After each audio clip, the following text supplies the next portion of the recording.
In this video, I'll be telling you guys the best rogues to buy on the upcoming canon update. So if you're unsure who to pick, I'll be telling you which rogues to buy, so make sure to watch the entire video. The rogues that I'm gonna mention will be for overall gameplay. That's because each rogues are better in one game mode than the other, so I want to make it fair by doing the overalls of each rogues. This video will contain the top 6 rogues to buy on the upcoming canon update, 3 from 10 to 15k and 3 from 20 to 21k. Anyway, let's get started.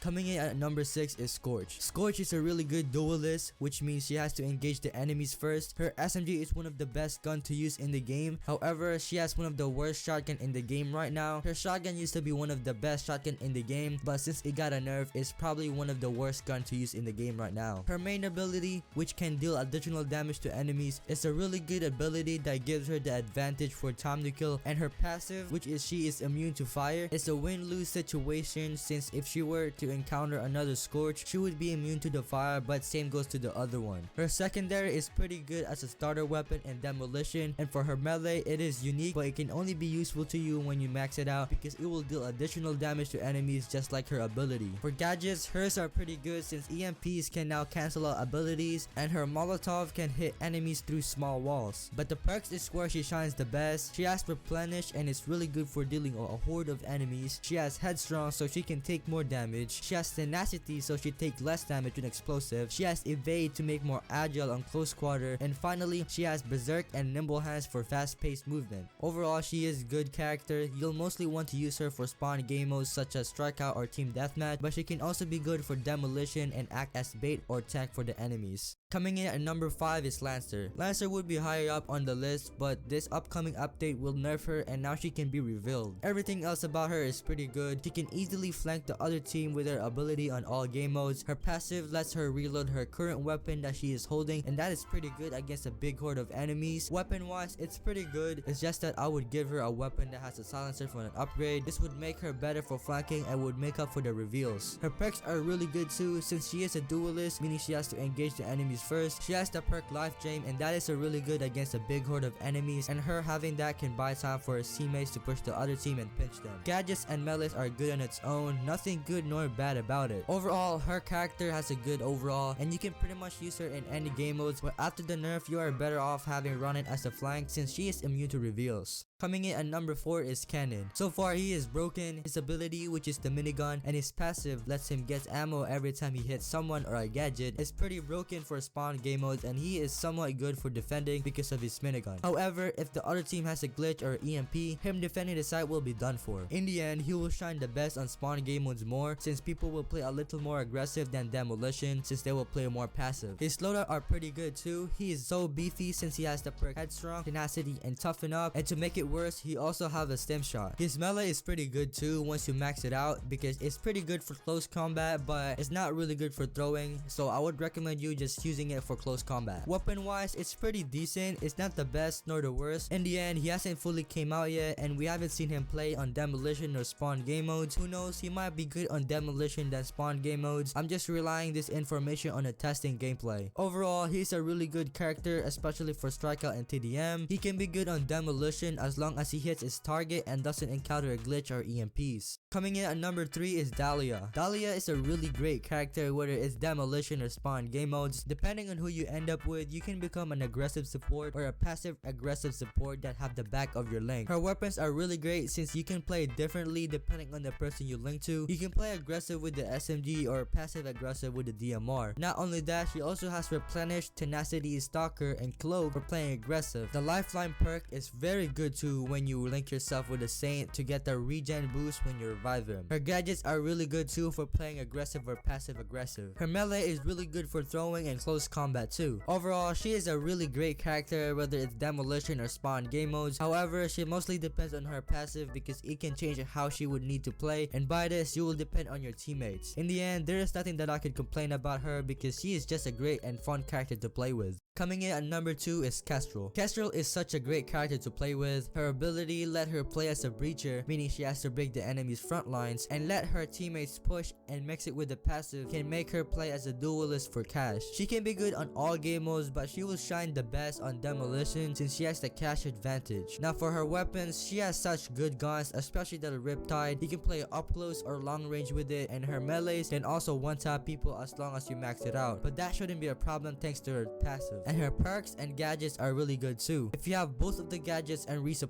you can keep on healing with the stem shot and throwing the bounce grenade left and right, and this is really good for spawn game modes like Strikeout or TDM. Overall, there is nothing to complain about this character since she is such a great and fun character to play with. Honorable mentions are Runaway and Talon.